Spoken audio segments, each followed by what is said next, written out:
રામેશ્વર મહાદેવના મંદિરના દર્શન કરી અને એની આજુબાજુના બીજા સ્થળોના દર્શન કરી અને અત્યારે અમે ધનુષકોટી કરીને જગ્યા જે છે એ ભારતનો છેલ્લો રોડ કહેવાય છે, સાઉથનો છેલ્લો રોડ જે ત્યાં પહોંચી ગયા છે.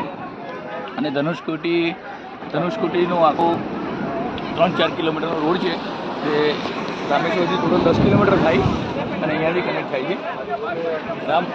ધનુષકોટીનું મહત્ત્વ એ છે કે ધનુષકોટી જગ્યા જે છે એ રામ સેતુનું ઉદ્ગમ સ્થાન છે. રામ સેતુ જ્યાંથી બનેલો એ રામ સેતુનું ઉદ્ગમ સ્થાન છે. અહીંયાથી ભગવાન શ્રી રામે વાનર સેનાની મદદ લઈને રામ સેતુનું નિર્માણ ચાલુ કરેલું. અને ભગવાન રામ જ્યારે વાનર સેનાની મદદ લઈ અને તરતા પથ્થર મૂકી અને રામ સેતુનું નિર્માણ કરી અને શ્રીલંકાના એક